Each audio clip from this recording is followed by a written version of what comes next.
विश्वास के बाद ही प्रेम बनता है। भगवान से प्रेम करना कोई विशेष लोगों की जागीर नहीं है, कोई भी कर सकता है, सब कर सकते हैं। बंदर भालुओं ने प्रेम किया भगवान राम से, गिद्ध ने भगवान में मन लगाया, वनवासियों ने, ब्रजवासियों ने,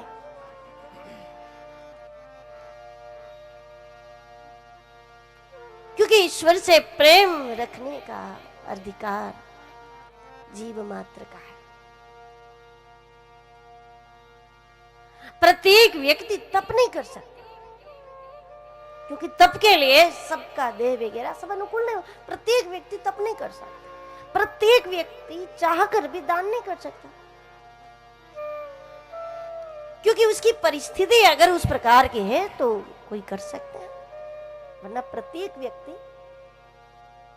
दान नहीं कर सकता, प्रत्येक व्यक्ति तप नहीं कर सकता, प्रत्येक व्यक्ति भगवान की चर्चा नहीं कर सकता, प्रत्येक व्यक्ति घंटों तक पूजा नहीं कर सकता, प्रत्येक व्यक्ति यात्राओं में नहीं जा सकता, लेकिन प्रत्येक जीव परमात्मा से प्रेम कर सकता है।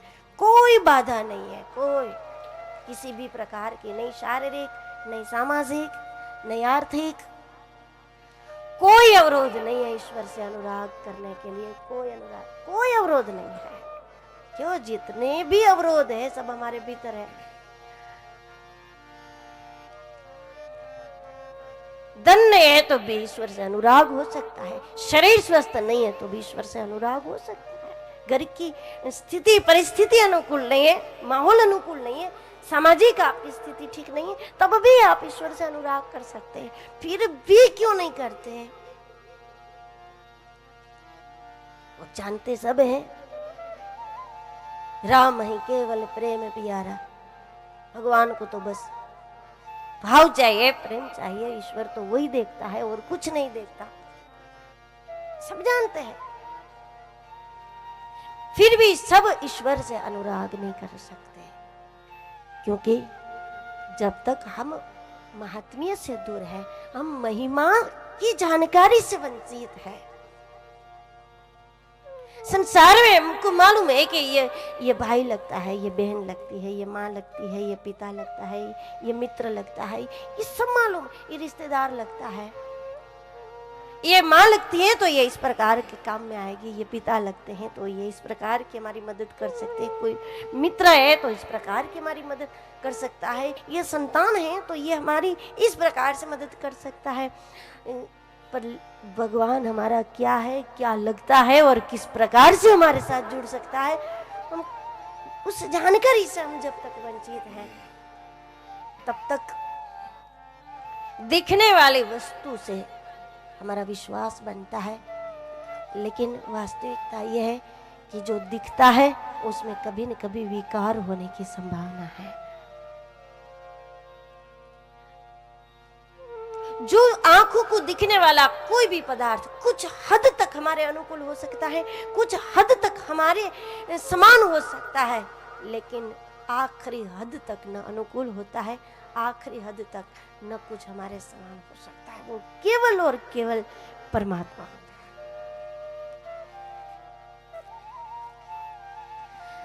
है। महिमा से हम वंचित हैं, इसलिए विश्वास का अभाव है, और विश्वास के अभाव में प्रेम स्वप्न में भी नहीं हो सकता कभी, विश्वास के अभाव। इसके लिए महात्म्य अनिवार्य है, जो 6 अध्याय में बताया है।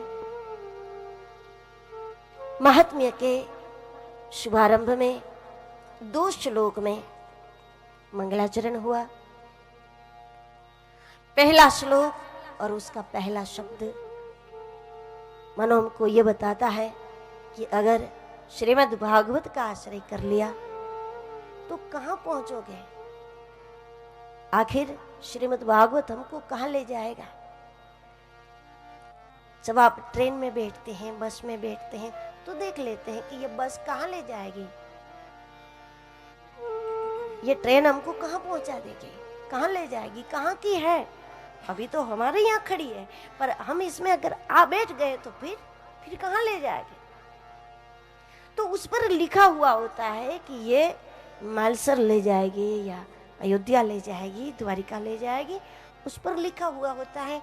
श्रीमद् भागवत का आश्रय कर ले तो श्रीमद् भागवत कहाँ ले जाएगा? पहला जो शब्द है महात्म्य का, बस हमको श्रीमद् भागवत वहां ले जाएगा। सच्चिदानंद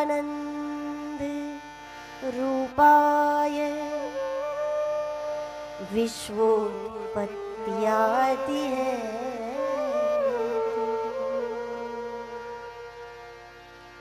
तापत्रय विनाशाय श्री कृष्णाय वयम्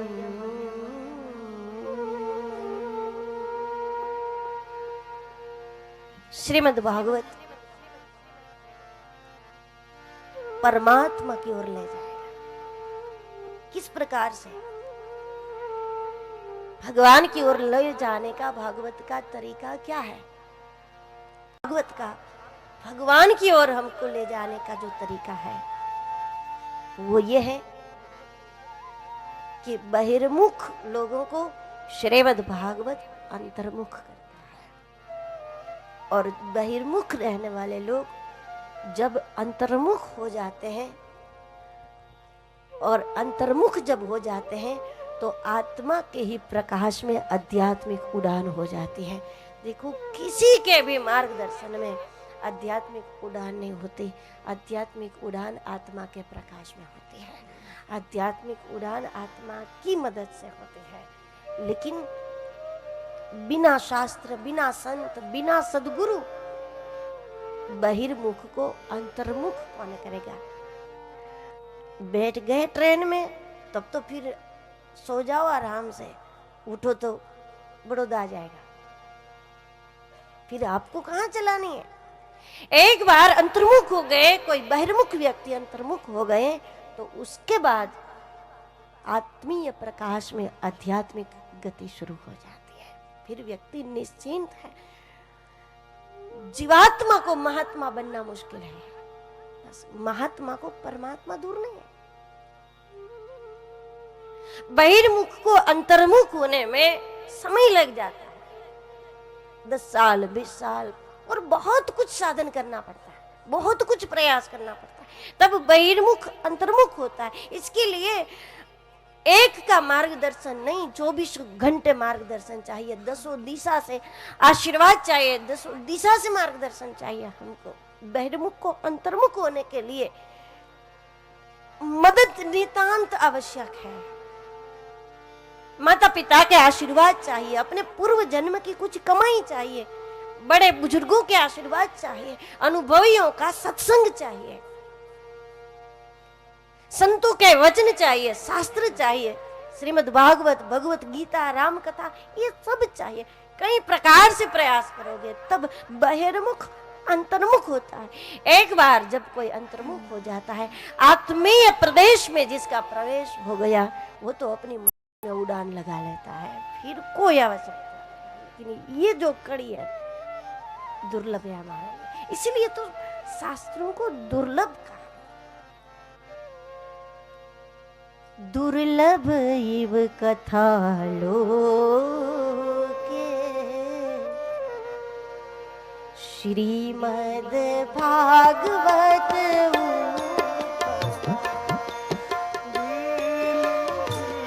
इव कथा लोके श्रीमद् भागवत दुर्लभ इव कथा लोके श्रीमद् भागवत दुर्लभ इव कथा लोके श्रीमद् भागवत कोटि जन्म समुत्थेन, कोटि जन्मों के पुण्य का श्रीमद् भागवत मिलता है, सत्संग मिलता है।